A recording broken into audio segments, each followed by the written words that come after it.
বাংলাদেশের প্রথম সারির একজন ব্যবসায়ী, 1, 2, 3 যদি আনেন তো 3-এর মধ্যে পড়বে, আমি নাম বললাম না।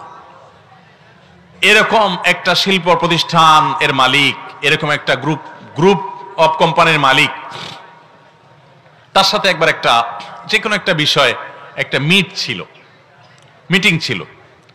তো একান্ত আলাপচারিতায় আমার সাথে মিটিংয়ে যারা ছিলেন এর ভিতরে এক ভাই বললেন যে আল্লাহ আপনাকে এত সম্পদ দিয়েছেন, শত শত হাজার হাজার কোটি টাকা, আপনার সারা দেশের ব্যবসার একটা বড় অংশ আপনি কন্ট্রোল করেন বা আল্লাহ আপনাকে দিয়েছেন। তো এই যে এত বড় ব্যবসা, এত বিশাল পর্যায়ে আল্লাহ তাআলা আপনাকে ব্যবসা করার তৌফিক দিয়েছেন, আপনি একটু আমাকে হিস্ট্রিটা যদি বলেন, আমি সেটার রেকর্ড নিয়ে একটু বই করতে চাই, যাতে তরুণ যারা উদ্যোক্তা আছে তারা অনুপ্রেরণা পায়, তারা যেন শিখতে পারে যে কিভাবে ব্যবসা বাণিজ্য ডেভেলপ করবে, কিভাবে উদ্যোক্তা হিসাবে সাকসেস হবে। আপনার সাকসেস স্টোরি, আপনার সিক্রেটস গুলো একটু আমাদেরকে জানাবেন, তাহলে আমরা বই প্রকাশ করতে চাই। এটা আমার সাথে থাকা একজন আরেক গুরুত্বপূর্ণ ব্যক্তি তিনি বলেছেন। তো আমি তো হুজুর মানুষ, মাঝখানে বসে তাদের আলাপ শুনছি। আমি চিন্তা করলাম দেখি কি সিক্রেট, হাজার হাজার কোটি টাকার ব্যবসা বাণিজ্য, এত বড় বড় প্রতিষ্ঠান আল্লাহ তাআলা দিয়েছেন।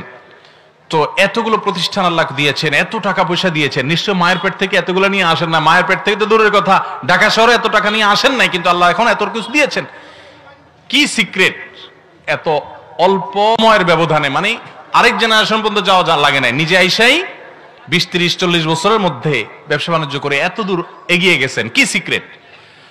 তো ওই ব্যবসায়ী ভদ্রলোক তিনি জবাবে মুস্কি হেসে দিয়ে বললেন, দেখেন সত্যি কথা বলতে কি, এই যা দেখছেন আমার চেষ্টা সাধনা ছিল, চেষ্টা তো কত মানুষই করে, মূলত আসল সিক্রেট হলো, আসল রহস্য হলো যে এই সব কিছু আল্লাহ তাআলা আমাকে অনুগ্রহ করে দিয়েছেন।